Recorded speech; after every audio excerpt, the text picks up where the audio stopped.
Welcome back, everyone. This is the part I'm sure a lot of you have been waiting for.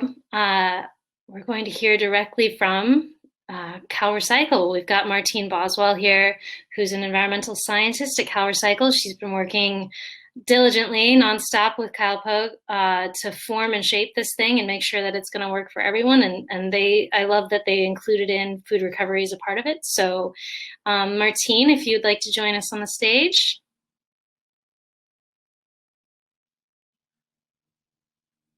All right, great. And everybody, please ask your questions in the Q&A section, and then after her presentation, she'll be able to answer them. Take it away. Okay, thank you, Allison. I'm going to try to share my screen now.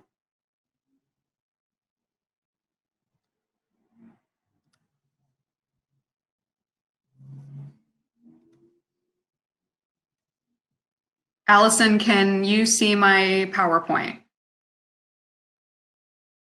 Looks good, looks good. Okay, wonderful. Well, thank you so much, everyone, for joining and for your interest in this subject. And Allison, thank you for inviting CalRecycle. We're very happy to be here and so excited to see the momentum that's building around food recovery, in particular in the Southern California region. I'm Martine Boswell. I'm an environmental scientist at CalRecycle. My primary role is focused on edible food recovery policy development. Kyle Pogue, my manager, who's been focused on this with me, he's in attendance as well, and both of us will be participating in the tables that are to follow this presentation. So today I'm really going to be focused on talking about Senate Bill 1383, and in particular, SB 1383's edible food recovery goal. So for anyone who isn't familiar, SB 1383 is California's short-lived climate pollutant reduction law. And as it pertains to CalRecycle, this law established 2 organic waste disposal reduction targets and 1 edible food recovery goal. And it's that edible food recovery goal that I'm going to be most focused on today. As a little bit of background information, the SB 1383, the law was passed at the end of 2016. The regulations that have been developed to help achieve the targets and goals specified in this law, they were formally certified by California's Office of Administrative Law in November. So they have been adopted, and the regulations will take effect January 1st, 2022. So as I mentioned, SB 1383 includes 2 organic waste disposal reduction targets. The first is a 50% reduction in the statewide disposal of organic waste from a 2014 baseline year, and this must be accomplished by 2020, or by the end of this year. We're not on track to achieve this target. However, the regulations that have been developed to achieve these goals and targets have not gone into effect yet. So that's important to consider when we look at the following target, which is a 75% reduction in the statewide disposal of organic waste, again, from that 2014 baseline year, and that needs to be accomplished by 2025. And just as a reminder, the regulations go into effect January 1, 2022. But what I really want to focus on is SB 1383's 20% edible food recovery goal. So what does that mean? Well, it's written in the law of SB 1383 that no less than 20% of edible food that would otherwise be disposed must be recovered for human consumption by 2025. It was also written in the law that CalRecycle needed to adopt regulations intended to help achieve this 20% edible food recovery goal. And it's the policies that are included in those regulations that I'm going to be talking about today. I do want to clarify a couple things about this goal. This is not a goal for individual jurisdictions, so cities and counties, to achieve a 20% edible food recovery rate. This is also not a goal for individual food facilities to arrange to have 20% of their surplus edible food be recovered. Rather, this is a statewide goal that California must collectively achieve. One other thing I'd like to bring attention to for the organic waste disposal reduction targets, you'll see that there was a 2014 baseline year specified. That was specified in statute. There was no baseline year specified in the statutory language for edible food recovery. As a result, CalRecycle's 2018 statewide disposal-based waste characterization study data will most likely be used to help inform how CalRecycle measures the edible food recovery baseline. That disposal-based study measured the amount of potentially donatable food that's disposed of in California each year. So I want to talk a little bit about the context and why this goal, this law, and these regulations could not have come at a more important time in California's history. I took this photo in downtown Los Angeles a couple of years ago, and I think it tells a really important story about food waste in California. This dumpster was completely filled, and what you can't see is that next to it, there was another dumpster the exact same size, also filled with tomatoes. Everything in it was going to a landfill. And what they told us is that this dumpster gets emptied multiple times a day. Also, what you can't see from this photo is that behind me, there were many pallets filled with fresh produce that were also going to be disposed. So when I see this, I think a couple of things. One, what happened in the food supply chain that resulted in this waste? What interventions could have occurred to help prevent the waste from occurring? But then beyond that, since we're here and we're looking at these tomatoes, you have to ask yourself, why weren't some of these donated? Some of this could have been salvaged and been recovered. Well, the truth is, this photo was taken when we were actually on a site visit, visiting one of CalRecycle's food waste prevention and rescue grantees, looking at the fantastic work that they're doing with produce recoveries. And so the food facility operator was actually trying to donate as much of this produce as possible. But the grantee that we were visiting was at full capacity that day and couldn't take any more food. And it just so happens that the grantee that we were visiting is Food Forward, one of the largest produce recovery organizations in California. So for them to be at maximum capacity is a big deal. They're recovering incredible amounts of food on a daily basis. So this highlights a critical issue that we have in California, where there's a significant lack of food recovery infrastructure and capacity. And why is there that lack of infrastructure and capacity? Because nonprofits that are in the space of food recovery oftentimes do not have a sustainable funding source for funding their operations outside of government funding or grants, things like that. So this is something that SB 1383 is trying to help address. And I'm going to talk about how the regulations address that in a few slides. One other thing that I think is really important to talk about is just overall food waste disposal in California. This graph shows the total disposed waste in California. This is data from CalRecycle's 2018 disposal-based waste characterization study. Disposal in this context means both landfill and transformation. But if you look at the red bar, that shows food waste. That's 5.8 million tons of food waste that are disposed of every single year. The amount that's sent to landfill alone is around 5.6 million tons. What we know is that some of this food could have potentially been donated or recovered for human consumption at the time that it was disposed. So we could be doing a lot better. And at the same time that we have all of this waste, since March 2020, hunger in California has doubled. And in some areas, it's actually tripled. This is an aerial photo of a food distribution that was occurring with Los Angeles Regional Food Bank. They were distributing food. What this shows, if you look at the red line, that's a line of cars lined up to receive food. So, you know, the food recovery organizations have been incredible heroes during this time. But when you look at how much food waste is being disposed and the significant need we have with food insecurity and helping get food to people who need it, we need to take all of the actions that we can to help make sure that this food is going to its highest and best use of helping feed people in need and funding the organizations that are doing the most meaningful work to get this food out. So we're really hoping that SB 1383 can help with that. So I'm going to pivot a little bit and start talking about some of the key policies that are included in SB 1383's edible food recovery regulations. The first policy component I'm going to discuss is how edible food is defined in the regulations. From there, I'll talk about the direct requirements that are placed on commercial edible food generators. So this is just another word for a food donor or a food business, for example. The final policy component that I'll discuss today is that jurisdictions will be required to implement edible food recovery programs.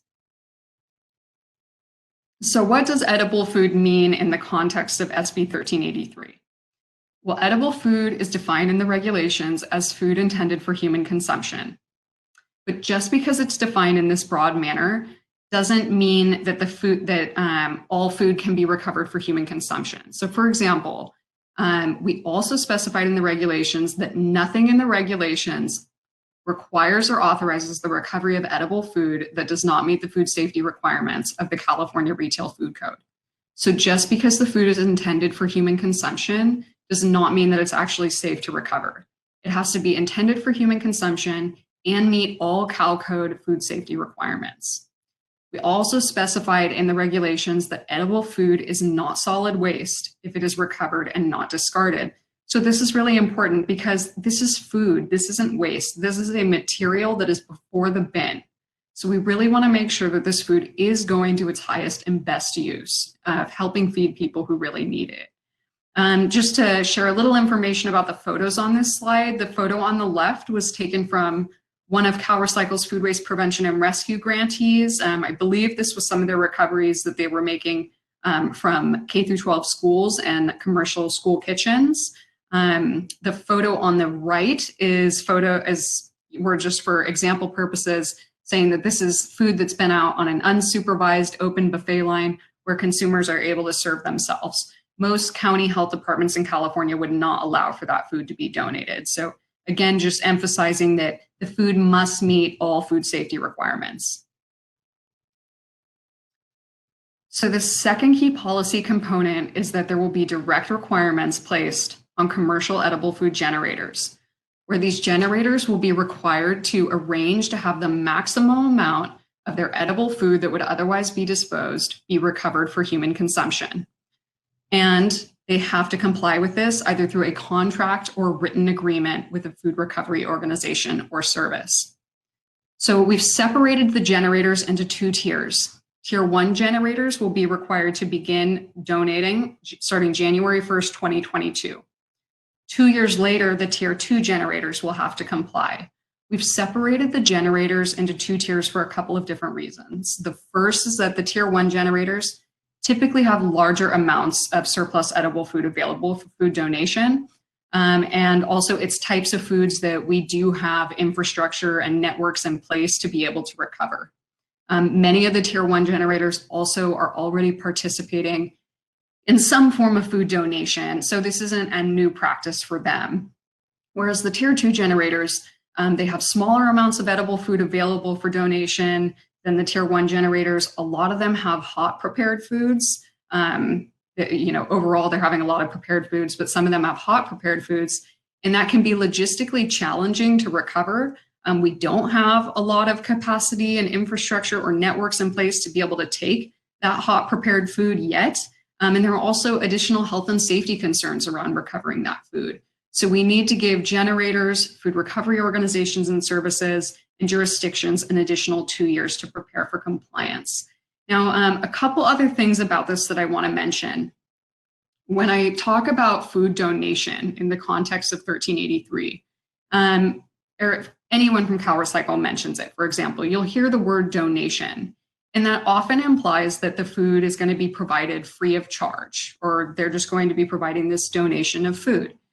While there's nothing in SB 1383's regulations that prohibits a food recovery organization or service from charging a fee to help them cover some of their recovery costs, or there's nothing in the regulations that prohibits a food recovery organization or service from including cost sharing in their contracts or written agreements with commercial edible food generators. And the reason why the regulations are silent on this is because we really want to empower food recovery organizations and encourage them to think about creative ways that they can develop sustainable funding to help them cover some of their costs. It can be very expensive to recover food, and many of these organizations have been doing this for free of charge. So there needs to be some kind of paradigm shift to help them. So I'll talk a little bit more about the contracts and written agreements now. So again, the key requirement for these generators is that they need to arrange for the maximum amount of their edible food that would otherwise be disposed to be recovered for human consumption. They have to do this through a contract or written agreement. So their contract or written agreement can either specify that the food recovery organization or service is going to collect food from the generator site, Or the contract or written agreement could specify certain self-haul provisions where the generator is going to self-haul their food to the food recovery organization or service. That is only allowed if it is specified in the contract or written agreement and the generator has permission from that food recovery organization or service to self-haul during the designated delivery times or drop-off times that are specified in that contract or written agreement. So CalRecycle did develop a model food recovery agreement with our contractor, HF&H. It's a highly customizable tool that can be used, it doesn't have to be used, by food recovery organizations and services and commercial edible food generators to help them with compliance and meet their needs. So these are just some things that the model food recovery agreement can assist generators and food recovery organizations and services with. Something that I have not mentioned yet, but is absolutely critical, is that there is nothing in the regulations that requires a food recovery organization or service to participate in SB 1383. So the generators are required to participate, but food recovery organizations or services have a choice to make. They do not have to enter into a contract or written agreement with a commercial edible food generator unless they choose to, but that's on a voluntary basis. If they choose to enter into contracts or written agreements with commercial edible food generators, then they will be required to maintain records and report information to the jurisdiction, but their participation is voluntary. If a food recovery organization or service does choose to participate, even though they have participated, there's nothing that requires them to accept edible food from a commercial edible food generator. This is critical for donation dumping purposes. So for example, if you're a small food recovery organization and you're working with a generator and the generator is giving you food that was specified as an allowable food in the contract or written agreement, but let's say that it's spoiled and it's no longer safe for human consumption. There is nothing that requires that organization to accept that food. So that's just really important to keep in mind. So the final policy component I'm going to talk about today is that jurisdictions will be required to implement edible food recovery programs. And as part of their programs, they will need to educate commercial edible food generators about the requirements I was just talking about. They will need to increase commercial edible food generators' access to food recovery organizations. They will need to monitor commercial edible food generator compliance. That's the enforcement piece. And they will need to increase edible food recovery capacity if it is determined that additional capacity is needed to be able to meet the demand for food recovery. So that kind of goes back to that photo of the tomatoes that I was showing, that there wasn't enough capacity to be able to take everything, at least for that particular food recovery organization.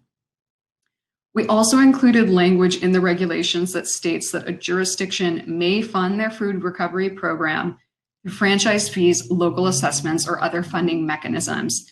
This isn't a requirement, but rather it was language that was added specifically to encourage jurisdictions to think about how they could sustainably fund their program to help them cover some of their costs. So I want to talk a little bit about jurisdictions and their education and outreach requirements. As you saw, as part of their program, they need to educate commercial edible food generators. So they not only need to educate commercial edible food generators about the generator requirements, but they need to let generators know that they do have a program, and they need to provide information about their food recovery program, and they need to let commercial edible food generators know where those generators could find a list of food recovery organizations and services that are operating in the jurisdiction. So that brings me to another requirement. Jurisdictions are required to develop a list of food recovery organizations and services operating in the jurisdiction. They don't need to develop a list of all organizations and services, just a list of organizations and services that have a proven track record of safely and efficiently recovering food for human consumption. Although it's not required, we would strongly recommend including organizations and services that are interested in participating in SB 1383 and that are capable of establishing these contracts and written agreements, because really the list is intended to serve as a tool, one, to help food recovery organizations and services find new donors, but also to help these generators with compliance. So the Food Drop LA program is just absolutely fantastic. And I usually show that, but since this audience is in Los Angeles, I thought it might be interesting to show some examples from Northern California. This is some education that's starting to be developed from a regional agency in Northern California. It's not completely 1383 compliant, but it is definitely a great start.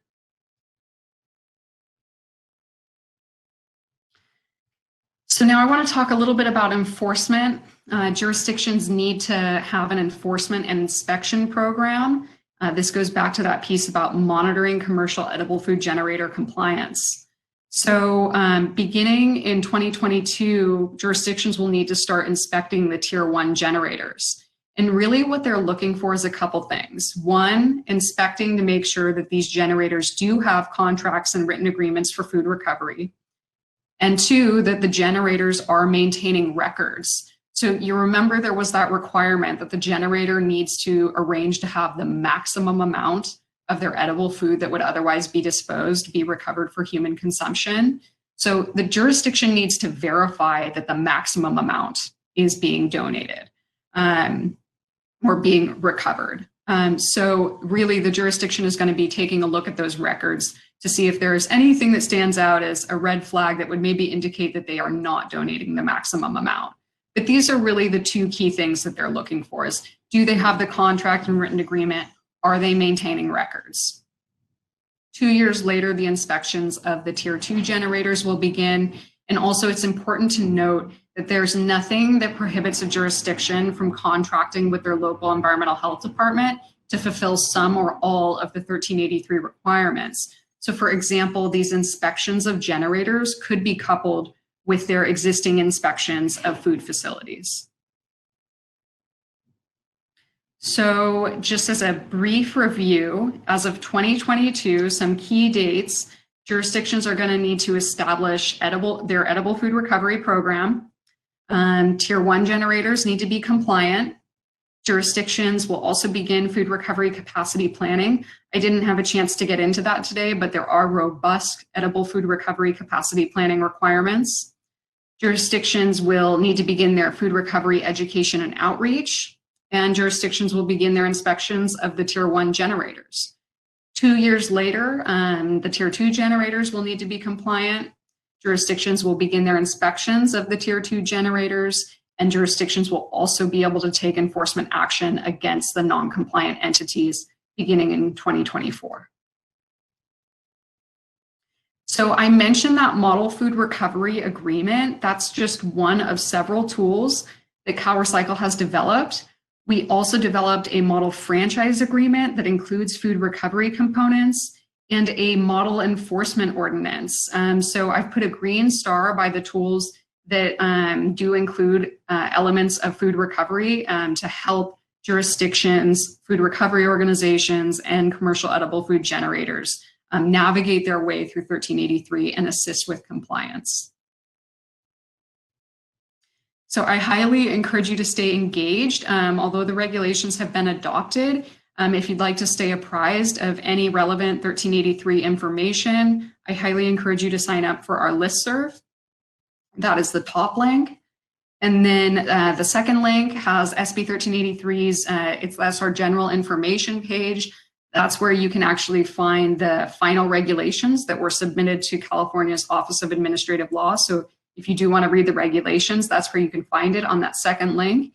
And the model tools that I was just talking about, that includes the model franchise agreement, enforcement ordinance, and the model food recovery agreement, can all be found by visiting that third and final link.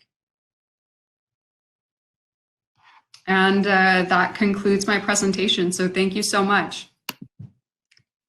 Thank you so much, Martine. And I'm sure we have a lot of questions here from the audience. So everybody, please go to the Q&A and upvote the questions that you would like answered the most. One question is here, do the generator records and agreements need to be submitted on an annual basis, or is this a one-time submission? It's from Jessica. Yeah, so that's a great question. Jurisdictions are required to complete their inspections They have to do it as of 2022, but we don't specify that this needs to be annual for the inspections of commercial edible food generators. It's at a rate that is necessary for verifying compliance. And just also note that you would need to request that of the generator for them to submit that to you, if that is how that will be enforced. But again, it's really at a rate that is necessary for verifying compliance. It could be annual, it could be more than annual, it could be less than annual. Great. And that is specific for commercial edible food generators. Other components of 1383 do require annual inspections. If we miss the application deadline for the Food Waste Prevention and Rescue Grant Program, does CalRecycle plan on an additional cycle? And if so, when will that information be released? I know that Kyle is always working really hard to fight for that money. And Kyle, would you like I'm going to let Kyle answer that question. Hi, you guys. Allison, thank you so much for including us today. Really appreciate it. And I was trying to track some of the questions in the chat too, so maybe I can answer a couple of things that I was seeing there. But the final filing date for our most recent cycle of the Food Waste Prevention and Rescue Grant Program closed on December 3rd. So I will say we received a robust group of applications there, and super excited to see that. That funding, just to remind everybody, is based on California's cap and trade program, and it's funding associated with that. So from year to year, depending on the auctions that occur, through the California Air Resources Board will tell us how much money is available through that program, and then CalRecycle typically receives an allocation of that funding. But we're never sure exactly what we're going to get and how we get to allocate that. So fingers crossed that we will see future funding for food waste prevention and rescue. And I saw that, I think, Jessica, you sent out a link to the grant program in there, and there's a listserv that you should sign up for, and it will keep you updated on when future funding availability happens.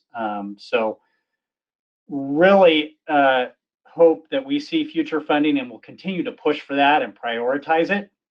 It fits snugly in with our edible food goals here too, and also funds prevention activities as well. And there was one comment that came through I just wanted to mention about discounting food sales or food, and I really appreciated that comment. And there's nothing in these regulations that prevents a food retailer from doing that. And we encourage those types of programs where you can discount food and allow people to shop with dignity and to put programs like that in place. So we really encourage that. That would be something through a food waste prevention and rescue grant in the future to consider.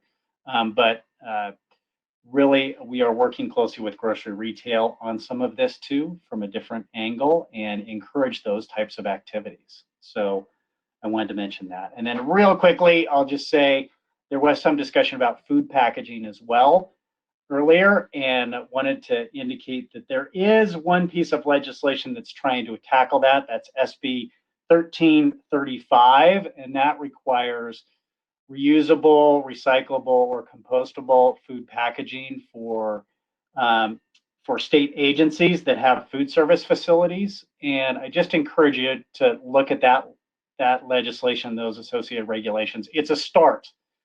There has been other legislation discussed under SB 54 and AB 1080 that tries to tackle that, but those have not been successful to date. But I'm predicting, I'll just personally predict in short order, we're going to probably see legislation like that to tackle food packaging, because it is a significant portion of our waste stream. So I'll stop there. Thanks. Another question for you here. How is this information being shared with generators? And this is from Lila. She works with a nonprofit that serves school communities in LAUSD, and it seems that many employees are not aware or familiar with any of these food, programs. Yeah, so we have a lot of different methods for getting information out. We've had countless stakeholder workshops, and we've tried to engage with a lot of different trade associations, so the California Grocers Association, the League of Food Producers, and others, to make sure that generators are aware of this. It's not always, or we are not always successful in getting their participation or their attendance. But we also are speaking at a lot of different events and workshops and conferences to make sure that they're aware. When it comes to LA Unified School District, there is actually a key stakeholder, in my opinion. She is a food rescue hero. She's a class mom at a school in LA Unified School District. Times saying that she is very concerned because their food service provider says that the food cannot be donated. So that's something that we have looked into to make sure that that specific food service provider is aware of what is coming. But we have different mechanisms for trying to reach out to them and trying to educate them. We also have our local assistance and market development branch that does a lot of work with jurisdictions, making sure that the messages or that there is education and outreach. So I don't know, Kyle, if you want to mention anything about the regional workshops, things like that. Yeah, it's a good question, and we have been communicating with associations as well, like the California Grocers Association, California Retailers Association, and Restaurant Association. But there's a continued need to communicate that with more of those organizations to spread the word. In terms of workshops, there will be further workshops coming. They're still being formed up on how those would take place, but perhaps on a regional level that could be components that focus specifically on edible food recovery versus the other components of SB 1383, procurement and collection and things like that. So those will be rolling out in 2021. And CalRecycle did recently release some updated web pages that include a lot of the content that Martine presented to with those tools and resources. So more to come as we move into implementation. Great. Well, we have time for one more question, and then we're going to move into the breakouts where you guys will have a table that people can join and ask any of their friends. So, someone says, how might I find the model food recovery agreement template that you mentioned in your presentation? Great question. So I am going to be sending a PDF of the PowerPoint slides to Allison, and she can send that out to the group. That includes the link where you can access the model food recovery agreement. But in case you don't want to go through the PowerPoint again, it can also be accessed on CalRecycle's website, specifically on the SB 1383 Education and Outreach webpage. If you scroll to the bottom of that webpage, it will have information about the model tools, and that is one of the model tools. Allison, just want to add one quick thought on that too, and part of this is Martina and I have been asked hundreds of questions, I think, and there's definitely some consistency in some of those questions. So what you will be seeing not too long in the future is a frequently asked questions component of those web pages too, where we've answered them. So we'd encourage anybody that's trying to understand these regulations better to start there and start reading those as well, including the final regs themselves, so you can learn more about it. We recognize there's going to be more questions as we go forward, and we'll try and tackle those too. But that's part of the resource that's coming on the web pages as well. Great. Thanks. There are a few more questions here, and I just wanted to give you guys an opportunity if you wanted to answer any of the questions that are in the Q&A right now before we move on, because I know this is very, very important, even more important than breaking out. I would just say, please visit our table, because some of these responses do require more of an in-depth discussion. And I think that they're much more meaningful when we can hear directly from you and hear what your concerns are. So that's for the one about the SB 1383 could be designed to give priority to large food recovery organizations. That is definitely one where I'd love to have a larger discussion. The question about Is there going to be any kind of CalRecycle training program for those who want to educate those in their school district? That's a wonderful question. What I would ideally like to see is a PowerPoint just like the one that we have presented today, to be posted on our website, so that way with talking points, so you could take it back to your superintendents or whoever needs to be educated, and present the information to them. And it would have all of the talking points necessary. And of course, if you have any more questions, please don't hesitate to reach out to me or to reach out to Kyle.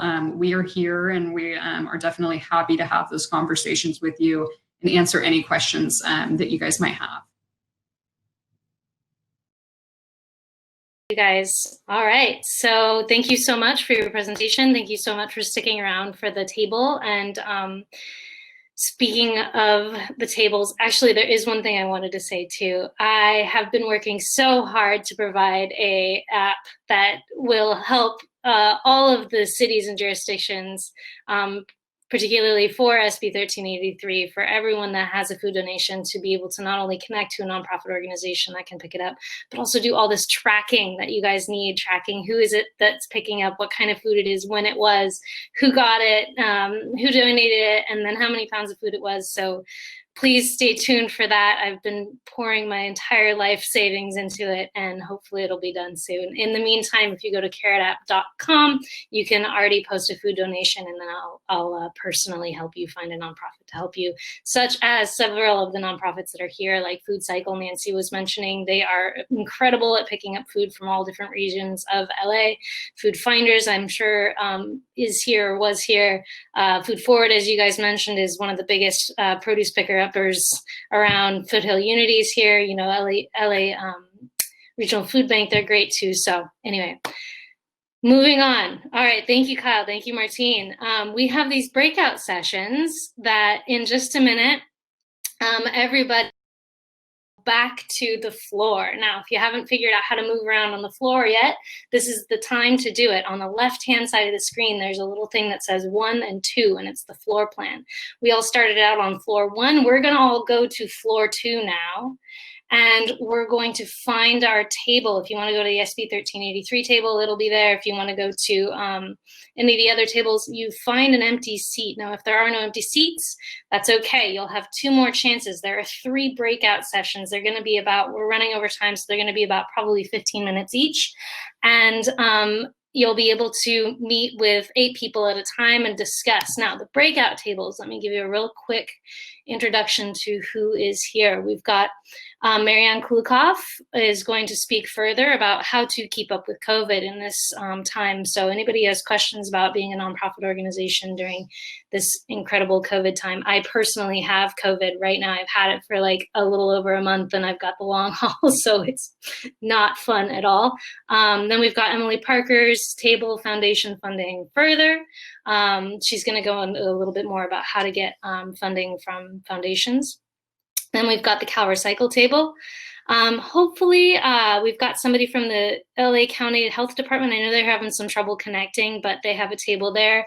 And I know there's some people here from the Health Department, and hopefully they might be able to answer some questions for you there. We've also got Ronell Hampton from the LA Food Policy Council. He's the policy manager, and he's doing some great work with creating policy in LA around food waste reduction and around just food in general. Now, his topic is using narratives for change in food waste. Then we also have Kelvin Garvan from the City of LA Board of Public Works, Board of Commissioners. He's a public policy researcher, and he's going to be talking about how to create a planning strategy. We also have Jenny Mikeself, the product owner from Food Oasis LA. She's going to be talking about their wonderful service that is a free online digital listing for all the different nonprofits, and how I actually found most of your guys' emails to invite you here. Then we've got John Billingsley from the Hollywood Food Coalition. He's the board president there, and he knows all about coalition building, which I think is really important and strong way to keep us local, to keep us strengthening one another, and to build up these armies of healthy food operations. Then we've got also from Hollywood Food Coalition and elsewhere, we've got Julian Brailsford, who is a chef, and he's going to be talking about creatively utilizing healthy food donations. So if you want to talk about ways to make sure all the different donations that you're getting in don't get tossed out because you don't have too many of them, he can talk about some creative ways to cook food, and you can discuss that topic. We also have from Kiss the Ground. I'm sure you guys have seen their movie that was just released on Netflix. We've got Taylor Heron, who's a development director there, and she's going to be talking about digital fundraising, how we have now switched over to an online format since we can't do our in-person fundraising events anymore. And then lastly, we have a really special presentation from Andrea Harlan, the Assistant Director of the Erin Community Cultural Center, one of our smaller nonprofits locally, about stress reduction and staying healthy during COVID-19 and beyond.